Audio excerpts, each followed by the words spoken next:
The Angels made another trade on Tuesday. It's a trade that doesn't really change the roster or the dynamic of the roster, but it does give them some flexibility. But as we've said on this show, it can't be the only move that Perry Minasian makes.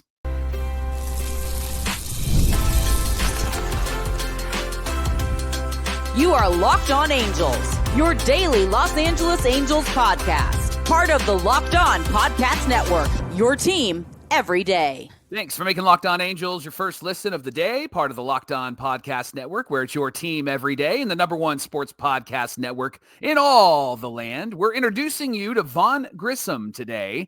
He is the player the Halos traded for on Tuesday. We're also discussing what Angels manager Kurt Suzuki said about our favorite team, and specifically what he said about our bowling buddy Logan O'Hoppe and his personal belief in the player that he believes Logan can be. Before we talk about our Angels, we want to thank our sponsor, FanDuel. Right now, we're in the middle of the NFL season, and you can get in on all of the action by visiting FanDuel.com and place your NFL live bets all season long. Thanks for being here for this episode of Locked On Angels, where it's your team every day. You've got the Frisch brothers here with you, a.k.a. the Super Halo Bros. My name is Jon, and that's my brother Mike. And my name is Mike, and that's my brother Jon. Mike, lots of information coming out of the winter meetings, a lot of players being moved and traded for and signed. Of course, we had the big announcement, Kyle Schwarber back with the Phillies, Edwin Diaz to the Dodgers.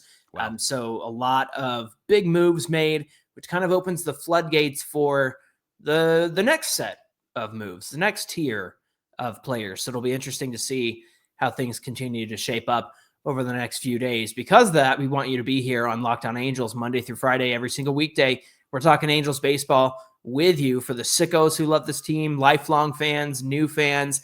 And if you've been a longtime fan like Mike and I, you're going to love Locked On Angels. So let's get into what happened yesterday. The Angels made a trade for Vaughn Grissom. Yeah, Vaughn Grissom is a second baseman and shortstop. He played for the Red Sox, was in the minor leagues, and the Angels sent Isaiah Jackson, who is the Angels' 25th ranked prospect per MLB pipeline, to the Red Sox. Now, Grissom was an 11th round pick of the Braves in 2019. It's no surprise that GMPM, he was with the Braves. He's going to pick up Braves players. He always seems to work out deals with the Braves or with Braves players. Let's talk a little bit about Grissom, Jon. He ranked as high with the Braves as their 7th ranked prospect in 2022. Baseball America had him at 77 in their top 100 in 2022. MLB Pipeline had him at 98 in their top 100. Grissom played with the Braves in 22 and 23 over those two seasons, age 21 and age 22 season, played 64 games, had 236 plate appearances, 287 batting average, 339 on base, a 407 slugging, and a 746 OPS and OPS plus of 105. He played both shortstop and second base with the Braves, and he was, according to the stats, he was a better defender at second base. Yeah, then he was traded on December 30th of 2023 to the Red Sox for Chris Sale and cash, Mike. Chris Sale went on to be a Cy Young Award winner, Right. Found new life with the Braves in that 2024 season. And then Vaughn Grissom went on to play 31 games in 2024 with the Red Sox, and he struggled there to the tune of a 190 batting average, a 246 on base, 219 slugging, of 465 OPS. So he did not look good as a Red Sox. He didn't play in the majors in 2025. Instead, he spent the whole season in AAA. Now, this is much more encouraging. He had a 270 batting average, 342 on base, 441 slugging with a 783 OPS in 96 games, 69 runs scored, 24 doubles. You got to like that.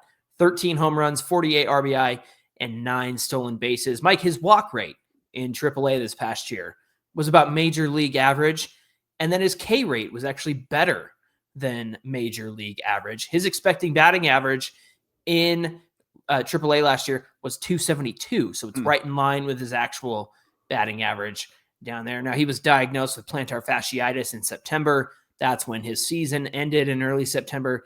He is out of options, so he won't be able to go between the majors and the minors without being DFA'd and placed on waivers before they can move him up and down like that. Rhett Bollinger, who covers the Angels for MLB.com, had a great write-up with some thoughts from Perry Minasian on this move.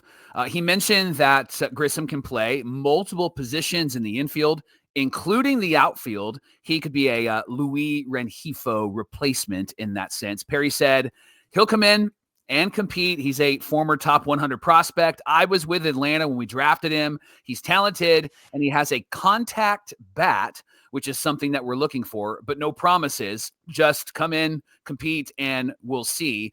He is healthy, and Perry believes that a change of scenery will be good for him. Bollinger notes that the Angels have had their eye on him for a while, and that he was a favorite of Ron Washington when he was a coach in Atlanta. Now, Perry also said that they've already defined or identified a few changes that Grissom can make next season to help him get back to his previous form. He's a career .303 batting average, .392 on base, and a .458 slugging percentage hitter in the minor leagues, but that hasn't really translated into the majors. His first year was really great. Second year, not so great. And then we shared those numbers and what he did with the Braves and then what he did with the Red Sox. Now, Perry did say, we feel like there's an upside to the bat. If you ask him, probably the last couple of years haven't gone the way that he's wanted them to go, but he's 24 years old, still has a ton of upside, and was somebody we felt like we should take a shot on. Does this change anything?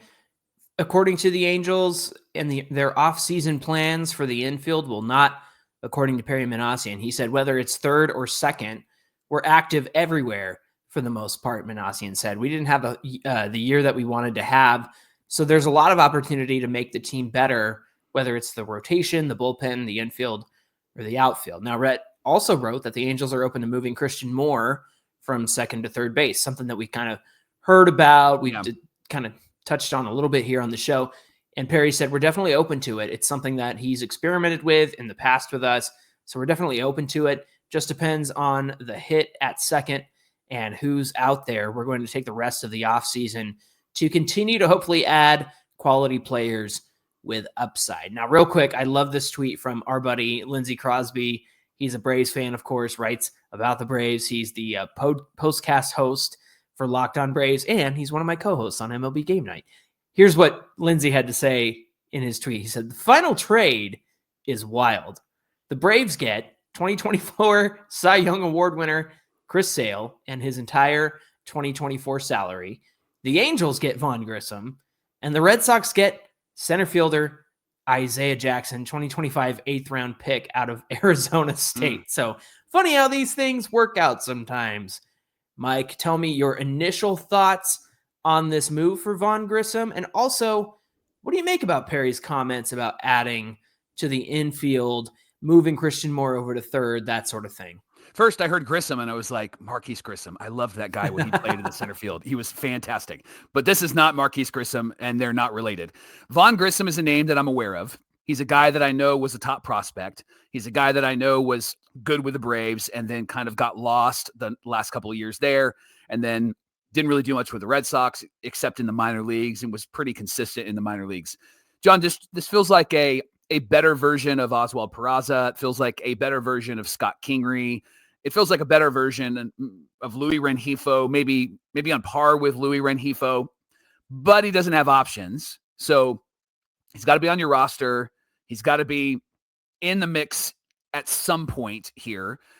And I just don't know what to make of this if the Angels don't make any more moves. Mm-hmm. This could be like very frustrating for Angel fans because if we do this is what we all expected them to do. We expected them to, quote unquote, bargain bin shop. We expected them to fill the roster with cheap replacements. We expected them to find guys that aren't going to cost them too much, and that if they have to hang on to them for a few years, they're just going to be arbitration years, or maybe not even arbitration years yet. Now, Grissom doesn't hit arbitration until 2028. So the Angels have a cheap guy who could potentially have a great upside. And I don't mean to be negative about this. I'm trying not to be negative about this.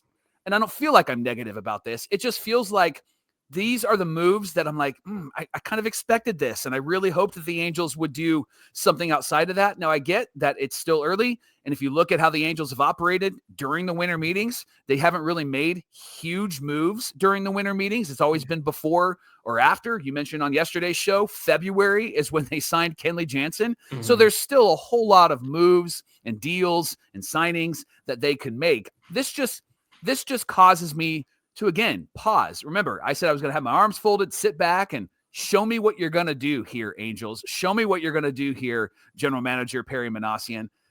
It just feels like kind of the same move that we've been making the last few years. This doesn't make the roster incredibly better. This doesn't upgrade the team. There's a lot of, he makes contact, and he's the type of guy that we want in this lineup that isn't always looking to hit for power, but he's looking to move the ball, spray the ball across all parts of the field. All of that's great. The problem is that he fits the narrative of he just doesn't really have any performance. He's got a lot of potential, but he doesn't just have the performance that says, oh, he's going to do this for the Angels. And so, again, we're in this situation where we're like, well, I hope it works out. We're wishing and we're hoping and we're planning and we're praying. That's what it feels like to be an Angel fan right now. Yeah, absolutely. And so as you say all that, I just have to consider, where did 2022 go? Because it's your first season as a rookie. You're tearing it up. How does that go away unless it's not opportunity, right? And so hopefully he gets the opportunity that he needs with the Angels, including, plenty of plate appearances, plenty of games played, that sort of thing. I know Gabby Meljanian over at Locked On Red Sox, she said this feels like a good move for Vaughn Grissom just because he's going to have opportunity over here. And so when you think about what this infield looks like, I'm with you. I hope that this isn't it. It can't be it. And so when I hear Perry talk about Christian Moore maybe moving over to third and that sort of thing, I don't know, man. I hope that they make some sort of splash at second base. This doesn't feel like a we're done sort of move. And I know that everybody might pile on me for saying like, it's a typical Angels move. And it certainly is. I don't think the cost was bad at all for Isaiah Jackson. But to know that they're considering some moves around the infield, to me, that's encouraging just because it opens up opportunity to say, are they going to be in on like Ketel Marte, right? You know what I'm saying? Like that's a pie in the sky sort of thing, or even a Bo Bichette at second base. That would be pie in the sky as well. But the fact is that they're open to making some adjustments in the infield and hopefully adding to that a true starter, whether that's third base or second base, wherever Christian Moore doesn't play. I do like the depth that they seem to have in the infield now, considering you've got Vaughn Grissom, you've got Oswald Peraza, you've got Denzer Guzman, and then even Kyron Paris as well, who can also play the outfield and has played more outfield. He has been playing some pretty good third base, it seems like, in winter ball. So that's kind of a quick rundown of Vaughn Grissom. I mean, I don't feel as bad about this one as I did initially about Alek Manoah, because I was desperately afraid that Alek Manoah was going to go right into the rotation, get a spot. The Angels weren't going to sign anybody else for the rotation, and they've yet to sign anybody else for the rotation. But what we've heard from Perry is it's not a lock, and I have a feeling that it's going to be the same kind of situation with Vaughn Grissom. Look, if there's a sliver of the door still being open for something else to happen here, I'm going to take it right now. And maybe I know better. Maybe I ought to know better. But at the end of the day, the winter is still early. I'd still like to see them make a significant move. We haven't really had a significant move other than trading Taylor Ward for Grayson Rodriguez. And that was before the winter meetings even started. So again, they're going to have to make some signings because their trade capital is kind of dwindling up, especially for teams that need ready now players, teams that are going to help them in 2026. Thanks for making Locked On Angels your first listen of the day. Coming up, we got to hear from new Angels manager Kurt Suzuki on MLB.com and MLB Network, and he had some interesting things to say about the team and specifically Logan O'Hoppe. We're going to get into what he had to say and discuss it coming right up. NFL Sundays move really fast, but with FanDuel, you can place bets on the action as it unfolds. Every drive, every momentum swing, every highlight moment. Live betting is the best when the game starts to shift. Maybe a receiver's getting hot, the defense is tightening up, or maybe the momentum is flipping and there's a turnover and you made a bet and you put it together and you won some money. FanDuel lets you jump in on every moment, and it keeps you locked in to every snap, drive, and every possibility. So if you want to be right in the middle of all of the action this season, visit FanDuel.com and place your NFL live bets all season long. FanDuel, the game moves fast, so you can too. This is the Locked On Podcast Network, where it's your team every day, the #1 sports podcast network out there. And we thank you for making Locked On Angels your first listen of the day. Now, if you consider yourself an everydayer, we want to invite you to join the Locked On Angels Everydayer Club. There is so many perks to this. First of all, you can get ad-free episodes with no interruptions for just $5 a month. Also, a members-only Discord, exclusive access to our national bonus shows on the Locked On Podcast Network, a members-only merch store, and if you want to add some other commercial-free feeds from other Locked On shows, you can do that with a 60% discount. And then the Everydayer All Access Club has included perks of the $5 tier for just $15 a month.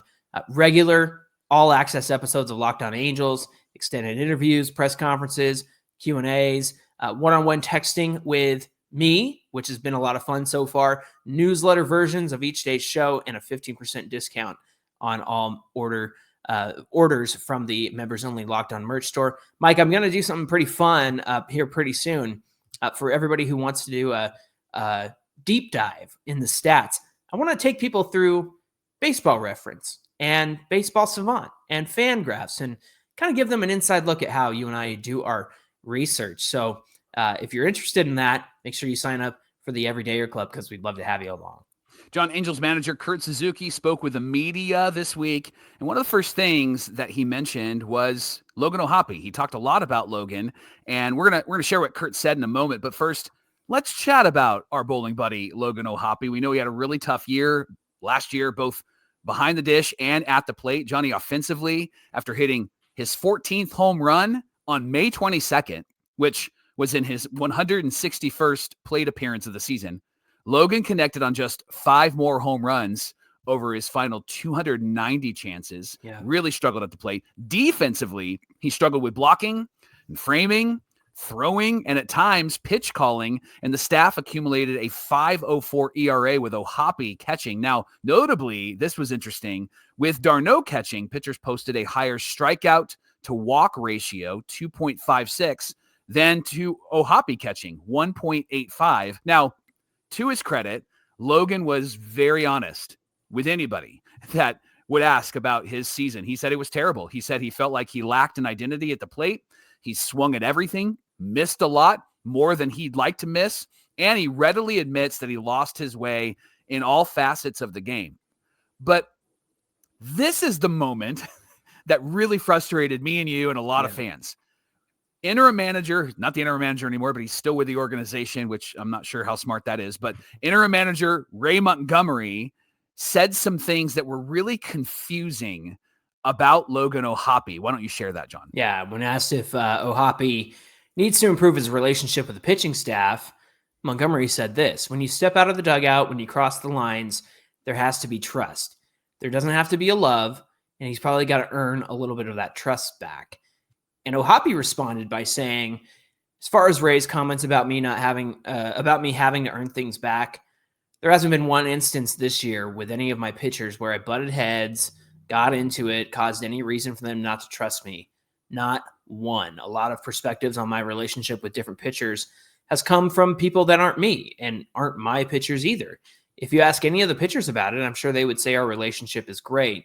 I certainly don't feel like I don't have anyone's trust. O'Hoppe acknowledged that wallowing in the emotions of his struggles at times could have gotten in the way of continuing to build those relationships, but he said he's stumbled in finding a way to rein in those frustrations, calling it the umbrella over my big league career so far. And he alluded kind of vaguely to living my life on other people's terms, both when it comes to his professional and personal lives. And he said he's going to limit those who give him guidance as he moves forward. O'Hoppe said, I'm still going to keep an open ear to the people whose opinions I value most.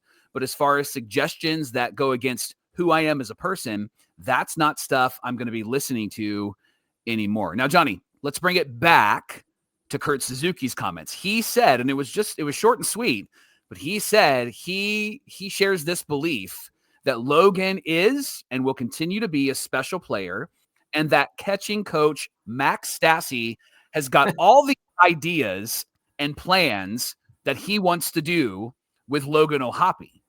And so it sounded like they have some good things that they want to do with Logan, but also when Logan says, I'm going to listen to the people that help me to be me, seems like Max might be one of those guys, because Max was a great defensive catcher for pitching staffs, but also Logan had some time with Max Stassi when he first came up. So this sounds like an interesting dynamic that Logan is going to step into. There wasn't much beyond those two comments besides that they have confidence in Logan O'Hoppe.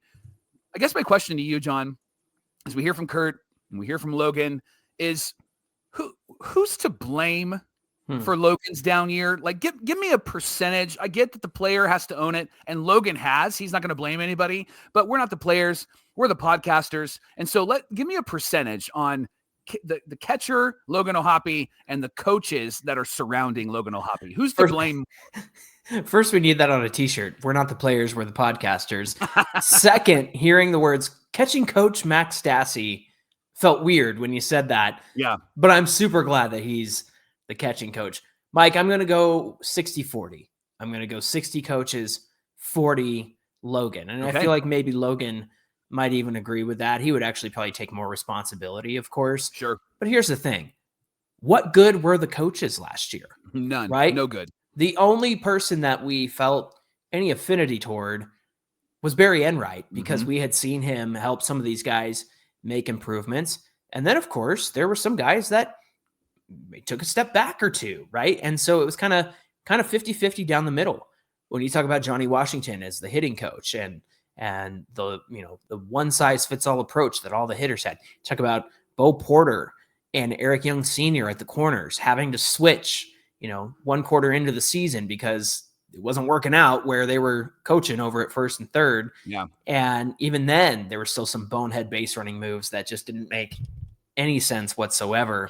So I say 60-40 because there's a part of me that really wishes Logan would have changed things for himself anyway and kind of gone against the grain. But at the end of the day, he's going to accept the fact that, yeah, I listened to the people that they brought in to help me do this right, and it didn't work out. And that's why I think it's 60-40 on the coaches, because we've said it many, many times. Too many voices, too many people telling him what to do. Mike, that was our speculation before Logan came out and said that. Right. In this article that you referenced earlier, came out a few months ago, right after the season. And then for Ray Montgomery to say what he said, he's got to earn some trust back and da-da-da. Bro, you have no idea what's going on. So disconnected. Talk to me about trust with your own players before you talk about trust between your own players, because nobody wanted to play for you.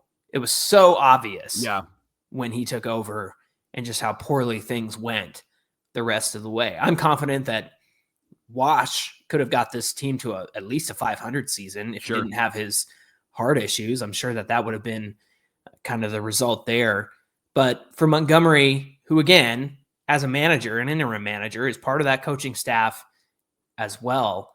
Talk about a player, not a podcaster, not a player. That feels like Ray Montgomery. That would be like if you put me in charge of the team, right? Like, And so I just think that he's going to be a different person in 2026. I think the fact, you mentioned Logan when he first came up, he was teammates with Max Stassi. Mike, he was teammates with Kurt Suzuki. Yeah. And so that's significant as well. They carried all three of those guys at the same time on the roster so that they could, teach Logan a thing or two. So now that those guys are in positions where they have seniority in terms of status, in terms of manager and catching coach, I think that bodes really well. And I think there can be a lot of trust there for Logan O'Hoppe to rely on two guys who were very good in their time in the majors. Kurt Suzuki, of course, 16 seasons and just stuck around long enough, right? Max Stassi, his career kind of I don't know how to say it. Like, it came to an end quickly, but also it was because, the birth of his son was complicated. And so he stayed home that season. And then he kind of bounced around some minor league places with different teams over the last few years. So it just makes sense to bring him in because he was very good behind the dish as a catcher. And then 2020, remember, he was like our best hitter for a while. That was so funny. I'm really confident in the return of Logan O'Hoppe, both defensively and offensively. And with Kurt Suzuki and Max Stassi as part of this staff, I think that things are going to go very well for him next season. The World Cup is coming back to North America for the first time since 1994, but getting tickets for that can be really difficult. That's why you need Game Time. They're coming in clutch for you, giving you the advantage back so you can get your seats to watch your favorite team. With Game Time, you can track price drops or when they actually appear on the app. You can get alerts where the seats are going to be, buy tickets the moment that they hit the app, puts the power back in your hands and makes going to the World Cup realistic instead of impossible. And what I love about the app is that all you need to do is just tap a section and then you have your tickets locked in within minutes, no confusion, no hunting for the fine print. And then they have the seat view feature. You can find out where you're going to sit, what your view is going to be like. So take the guesswork out of buying World Cup tickets with Game Time. You can download the Game Time app, create an account, and use our promo code LOCKEDONMLB for $20 off your first purchase. Again, download the app, create an account, use our promo code LOCKEDONMLB for $20 off your first purchase. Swipe, tap, ticket, and go. Game Time. We got to hear Kurt Suzuki's thoughts on Logan O'Hoppe and the kind of player he can be in 2026. But what about the rest of the team? Now, there were a couple things that Kurt Suzuki addressed when he was interviewed by MLB.com and on MLB Network. He said that the team has to get better at making contact, especially in big situations. Yeah, right. Yeah. He said there's definitely ideas that hitting coach Brady Anderson has, whether it's drills and whether it's mindset, to help with this. Kurt said he's getting to know players on a personal level, not by the numbers. He's doing that because he's keeping his team options open at every position. Kurt said it's been exciting, all the talks we've had, and we'll see where it goes. In addition, Kurt wouldn't say how the outfield alignment might shake out as of right now. He did talk about Grayson Rodriguez and Alek Manoah, said that they are hungry. He also said that he's not worried about his 1-year contract. And he added, it's not about the job security. It's about making these players play better every day. So I think a couple of questions coming out of what Kurt Suzuki had to say about his approach to the players, getting to know them, what they're going to do in big situations. With how the roster currently stands, Mike, and with the small moves that Perry has made, not very big swings. I think Grayson Rodriguez was a big swing, but the rest of them have been kind of how we felt about the last couple. What kind of expectations should we have of Kurt Suzuki as he manages the Angels in 2026? Well, I'm going to take him at his word. And if he says that there is going to be an open competition and they have not settled on positions, I'm going to take him at his word. So let's run with that this offseason, and let's run with that in spring training, which means that I want to see a lot of the regular guys playing regular games. I don't always want to see the bottom half of the 40-man roster. I want to see Christian Moore at third base. If you think he can play third base, then let's see him play third base.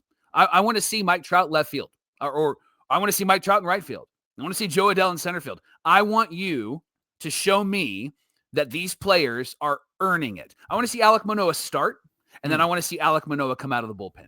I want to see that. I want to see him put these guys in a position to earn it and to deserve to be at that spot. I think that there's only a couple of guarantees on this team, John, and that's Zach Neto at shortstop, and that is Jo Adell somewhere in the outfield. And I would say maybe Nolan Shonowell at first base, although I can't think of anybody else that would play first base. But I think he's somebody that you want in this lineup, so you got to find a spot for him. And first base, he hasn't been bad over at first base.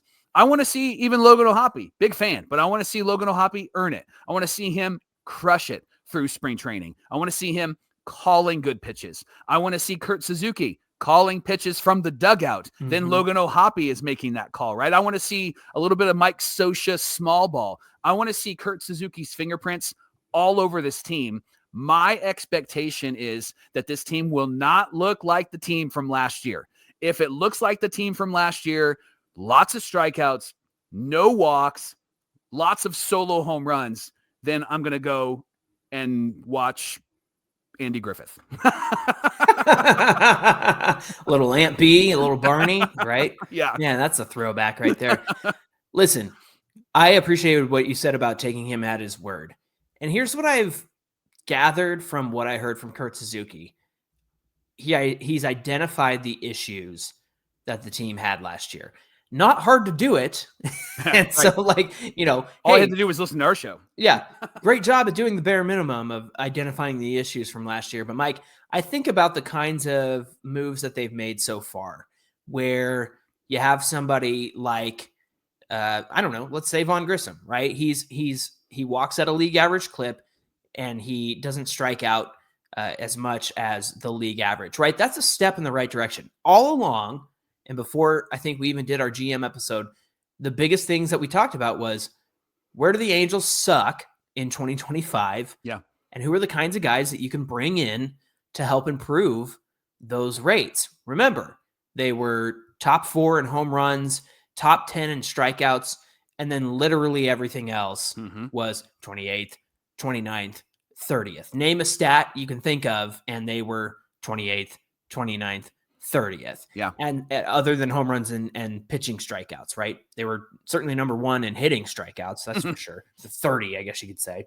But I think what I like about what Kurt Suzuki said is that it's different than we're going to take it to the bank, right? Like Ron Washington said. It's not, Ron Washington isms and encouragement. And don't get me wrong, we were all fired up by what Ron Washington said. Yeah. But I guess what's refreshing here is a very practical Kurt Suzuki saying, hey, you know what? Brady Anderson, he's got some ideas on how we can help these guys make better contact in big situations because they just weren't doing it last year. I think Kurt being around the team as a special assistant the last few years, he's seen where the Angels have gone wrong. I do like the fact that he said, you know what? I'm not worried about a 1-year contract. He's saying all the right things. And so I'm not going to sit here and say, well, I won't get fooled again because I could easily be fooled again.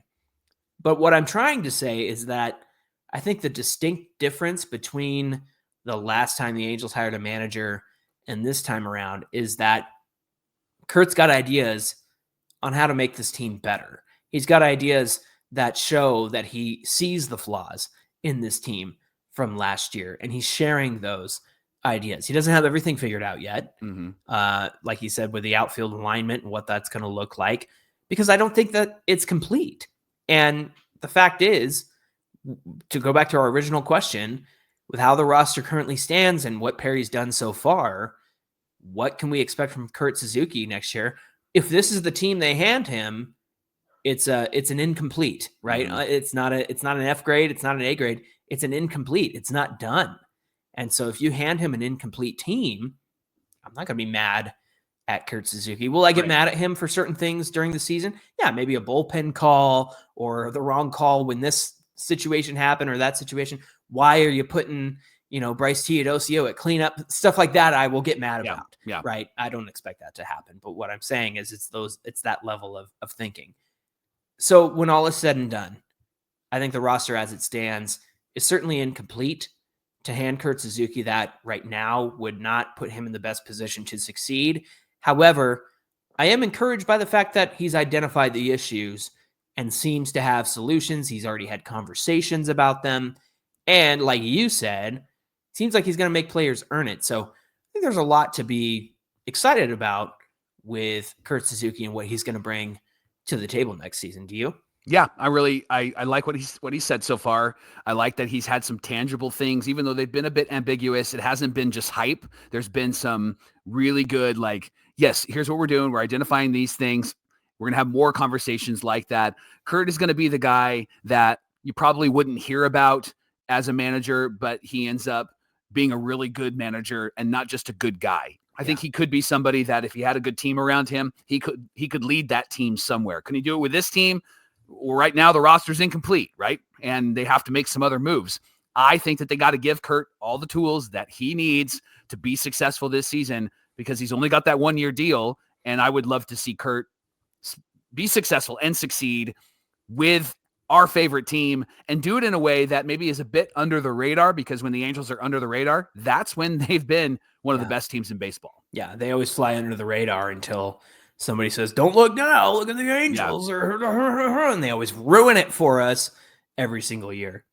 Thanks for making Locked On Angels your first listen of the day. Join the Everydayer Club and get Locked On Angels with no interruptions, member-only Discord access, and so much more for just $5 a month. Or if you want to go big time and go all access, you can do that. You'll get one-on-one text access with Jon, all access episodes, an exclusive newsletter, and a 15% discount on Locked On Angels at the merch store. You can go to LockedOnAngels.supercast.com, or you can check the link in the show notes because I messed it up. So just click that link in the show notes and get started and become a part of the Everydayer Club.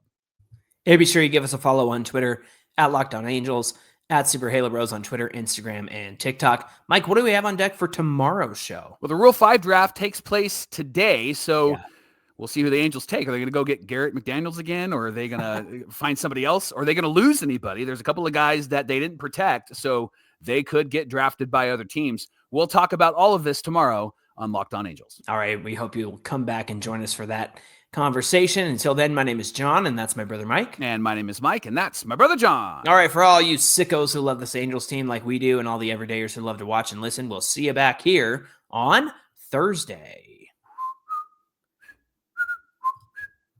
Well done.